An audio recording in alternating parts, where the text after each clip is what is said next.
Hello everybody. Today's topic is terminal commands. Assalomu alaykum o'quvchilar. Bugungi mavzuimiz terminal command, ya'ni buyruqlar haqida gaplasharkanmiz. Okay, let's say Christian terminal philosophy, ya'ni nimalar haqida gaplashamiz bugun. Terminal o'zi nima? Graphic interface, buyruqlar satri va nima uchun terminaldan foydalanamiz? Shular haqida gaplasharkanmiz. Are you ready today's lesson, guys? Let's start. Okay. Bugun уже 21-mavzuga keldik va bugun sizlar bilan terminal va command line buyruqlarni ingliz tilida o'rganamiz. Ya'ni terminal o'zi nima degan savol. Terminal bu kompyuterimizda hech qanaqa sichqonchalarsiz, shunchaki matn bilan buyruqlarni to'g'ridan-to'g'ri berishimiz, ya'ni matnlar bilan ishlashimiz. Sichqoncha orqali close qilamiz, sichqoncha orqali open qilamiz. Lekin bizda shunaqa buyruqlar bor terminalda va biz mana shu matnli buyruqlar bilan birga bemalol ochishimiz, open qilishimiz yoki close yopishimiz mumkin. Fayllarni aytaylik. Masalan, boya aytganimdek, buni biz nima deymiz? The graphical user interface deb ataymiz. Ya'ni boya aytganimdek, sichqoncha orqali ochishimiz, yoki yopishimiz yoki nimadir. Endi terminalda hammasini inglizcha qisqartma buyruqlar bilan bajarar ekanmiz. Shunchaki harakat bilan emas, bizda shunaqa qisqartmalar bor. Ular bilan bajarar ekanmiz va eng muhimi mana shu buyruqlarni ko'rib chiqamiz. Muhim bo'lgan buyruqlarni ko'rib chiqamiz. Let's start, guys. Navigatsiya buyruqlari, ya'ni navigation commands. Navigation commandga nimalar kiradi? Ya'ni navigatsiya buyruqlariga nimalar kiradi? CD it means change directory. Bu o'zgartirish, ya'ni papkani o'zgartirish. Masalan, ichiga kirish yoki chiqish, mana shunaqa. Endi dir bor yoki IC bor, directory or list bor, LC. Endi mana shunda papka ichidagi fayllar ro'yxatini ko'rishimiz mumkin. Directory bu papka hisoblanadi. Sizga, ya'ni folder and file mavzusini o'tgan darslarimizda o'tganmiz. Bu directory folder hisoblanadi. Ya'ni folder bilan directory bu ikkalasi bir xil ma'noni anglatadi deb o'tgan darslarda aytgandim. Do you remember it, guys? Buni esla olamizmi? And the path bu yo'l. Kelinglar mana shu haqida endi to'liqroq o'rganamiz. Birinchi buyruq bu CD. Buni ingliz tilida biz change directory deb ataymiz. Ya'ni CD ni nimasi? Change directory kengaytmasi. Mana shunday. Endi buni ko'pincha papkani, ya'ni folderni, directoryni papka qismini folder emas, directory deb ataymiz. Ya'ni CD yordamida mana shu folder, ya'ni directorylarni ichiga kiramiz yoki undan chiqamiz. Masalan, mana shu bitta fayl, guys, directory hisoblanadi, PowerPoint directorysi hisoblanadi va mana shu CD yordamida men undan close qilishim mumkin yoki buni ichiga kirishim mumkin birgina CD buyrug'i orqali. Ikkinchi buyrug'imiz bu dir hisoblanadi. Bu Windows tizimida directory so'zidan olingan. Ya'ni bu directorydan olingan qisqartma hisoblanadi. Ya'ni bunda nima bo'ladi? Yokida Mac yoki Linux tizimlarida buni LC deymiz, ya'ni list deb yoziladi. Mana shu buyruqlarimiz papkani ichida qanaqa fayllar yokida boshqa papkalar borligini ro'yxatini qilib beradi. Ya'ni bizga ekranni chiqarib beradi. Masalan, aytaylik, mana shu PowerPoint dasturida ishlangan slayd va mana shu slaydning ichida qanaqa bo'limlar bor, qanaqa fayllar bor. Mana shu narsani bizga dir buyrug'i ko'rsatib berar ekan, chiqarib berar ekan, ma'lumot berar ekan, guys. Understandable? CD, ya'ni change directoryda biz papkani o'zgartirishimiz mumkin ekan. The directory or list buyrug'i orqali biz uni ichida nimalar ma'lumotlar borligini hammasini batafsil ko'rishimiz mumkin ekan.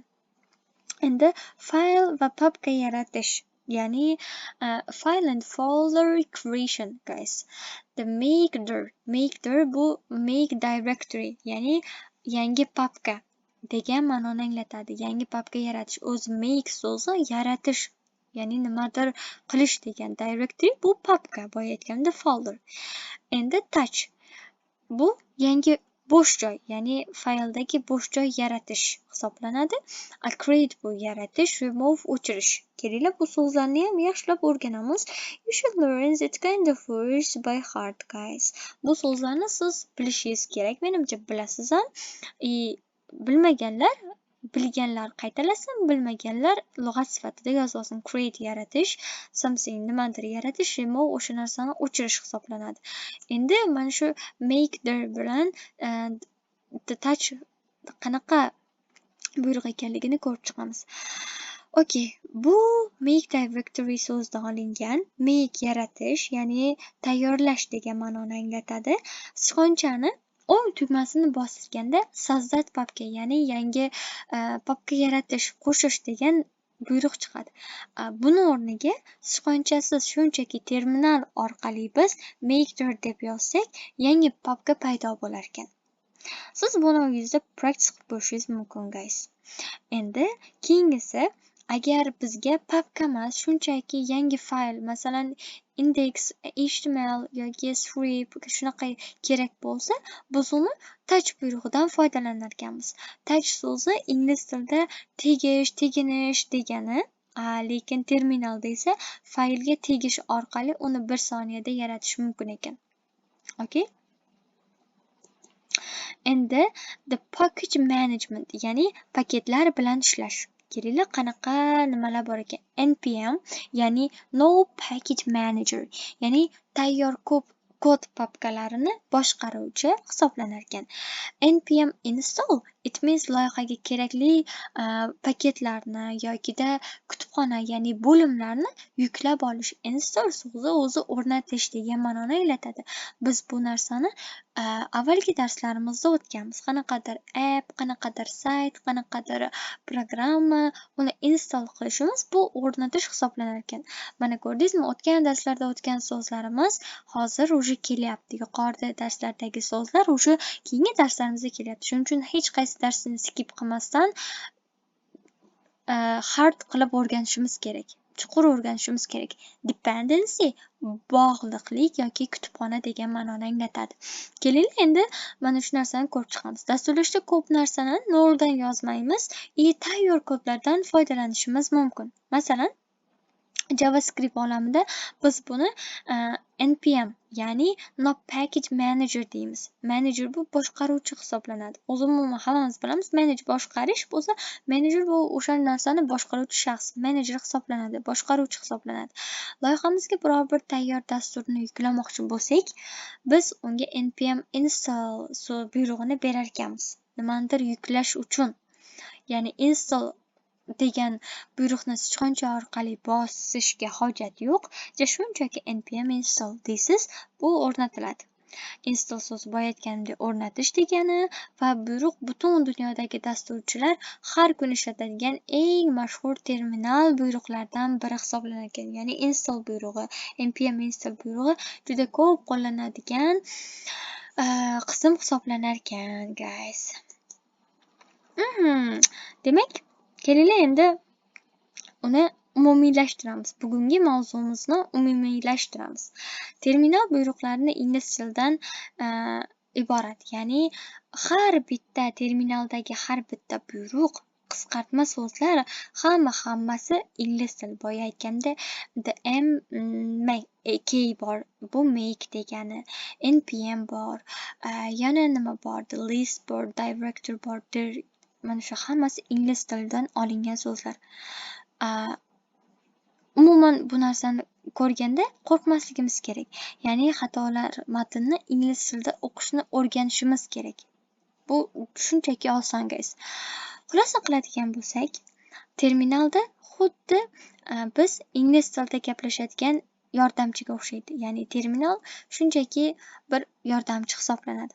Undagi har bitta buyruq, cd bor, maker bor yoki der, mana shu hamma so'zlar bosh harflar.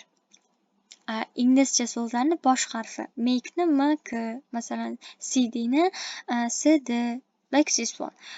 Mana shu o'rganganlarimizni eslab qolishga harakat qilamiz.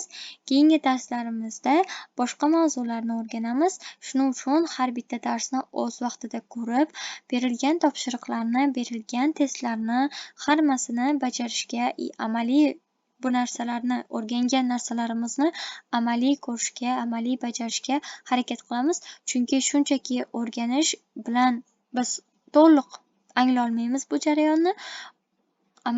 Amaliyotda qo'llash, it is better than just learning, guys. Okay, take care of yourself, guys. Bye.